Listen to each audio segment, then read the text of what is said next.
अस्सलाम वालेकुम viewers, welcome back to AZ foods. तो आज मैं आपके लिए बहुत ही मज़ेदार कड़ी पकोड़े की रेसिपी लेके हाज़िर हो गई हूँ, जो कि बहुत ही मज़ेदार बन के रेडी हुए थे। तो आइए रेसिपी को शुरू करते हैं। लेकिन इससे पहले जिसने मेरे चैनल को सब्सक्राइब नहीं किया, जाके जल्दी जल्दी चैनल को सब्सक्राइब कर दें और बेल आइकन के बटन को भी दबा दें, ताकि आने वाली तमाम वीडियो आप लोगों तक पहुँच सकें। तो यहाँ पे सबसे पहले मैंने एक लस्सी लिया है और जितनी मेरे पास लस्सी थी उसके 3 हिस्से के बराबर मैंने इसमें पानी ऐड कर दिया। और इसके बाद इसमें मैंने बेसन ऐड कर दिया। और बेसन ऐड करने के बाद इसे मैंने बीटर की मदद से अच्छी तरह बीट कर लिया, ताकि जो बेसन है वो लस्सी में अच्छी तरह मिक्स हो जाए। तो बेसन मिक्स हो चुका है लस्सी में। तो अब कड़ी बना रहे हैं। कड़ी बनाने के लिए सबसे पहले मैंने घी ऐड किया, उसके बाद एक दरमियाने साइज़ का प्याज था जिसे मैंने ब्रिक चॉप करके ऐड कर दिया इसमें। तो इसको प्याज को हमने ज़्यादा ब्राउन नहीं करना, लाइट सा ही कलर देना है। यहाँ पे प्याज फ्राई हो चुके हैं, तो इसमें मैंने टमाटर ऐड कर दिए 2।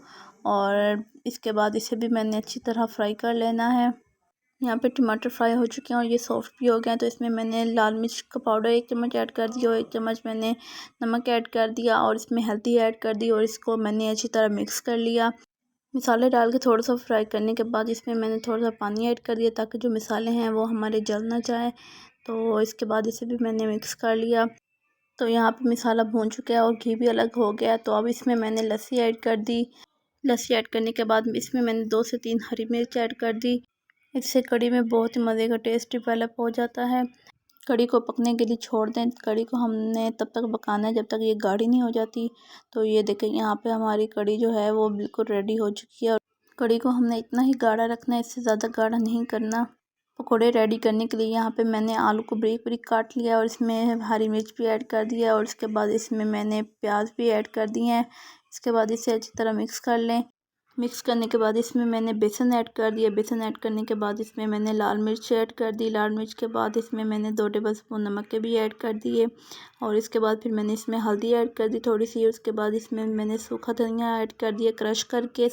तो यहाँ पे मैंने मसाले को अच्छी तरह मिक्स कर लिया है। मैंने इसमें पानी थोड़ा सा ही ऐड किया है, ज़्यादा ऐड नहीं किया। अगर ज़्यादा ऐड करूँगी तो मेरा जो पकोड़ों का बैटर है वो ज़्यादा ही पतला हो जाएगा, तो उससे पकोड़े अच्छे नहीं बनेंगे।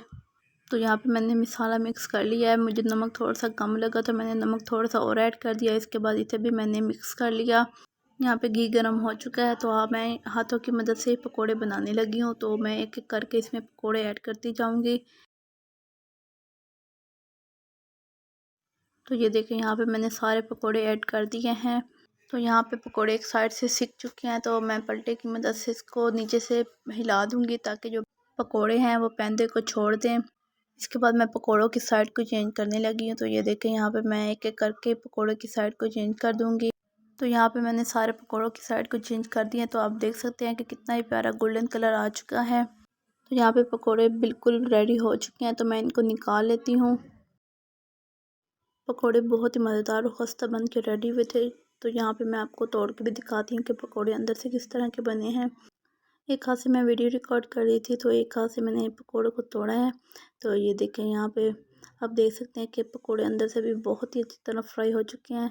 तो ये बहुत ही मज़ेदार रेडी हुए थे। तो मैं इसी तरह बाकी पकोड़े भी रेडी कर लूँ, तो फिर आप लोगों से मिलती हूँ। तो यहाँ पे मैंने सारे पकोड़े रेडी कर लिए हैं और पकोड़ों को मैंने ऐड भी कर दिया है कड़ी में। तो इसके बाद पकोड़ों को कड़ी में मिक्स कर दिया। तो यहाँ पे मैंने कड़ी पकोड़े के लिए तड़के की तैयारी की। तो इसमें मैंने सबसे पहले छोटे साइज़ का प्याज ऐड कर दिया और इसको मैंने इसमें अच्छी तरह फ्राई करना है जब तक कि गोल्डन कलर आ जाए। प्याज ब्राउन हो चुके हैं, तो इसमें मैंने ज़ीरा ऐड कर दिया। ज़ीरा ऐड करने के बाद इसे मैंने हल्का सा मिक्स किया और गर्मा गर्म तड़का मैंने कड़ी के ऊपर ऐड कर दिया। तो ये देखें, हमारी कड़ी की फ़ाइनल लुक ये बहुत ही मज़ेदार बन के रेडी हुई थी। तो अब मैं आपको डिश आउट भी करके दिखाती हूँ। डिश आउट करने के बाद इसके ऊपर मैंने हल्का सा ज़ीरा डाल दिया।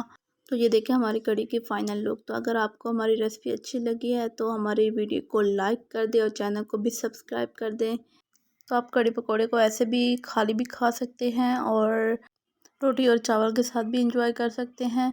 तो इसके साथ मैंने तो चावल बॉयल किए थे। मुझे तो कड़ी पकोड़ा चावलों के साथ ज़्यादा अच्छा लगता है। आप अपनी राय का इज़हार कमेंट सेक्शन में कीजिए कि आपको कड़ी पकोड़ा चावल के साथ ज़्यादा अच्छा लगता है या फिर रोटी के साथ। तो इसी के साथ मुझे दीजिए इजाज़त। तो मिलते हैं किसी और वीडियो में मज़ेदार सी रेसिपी के साथ। तब तक के लिए अल्लाह हाफिज़।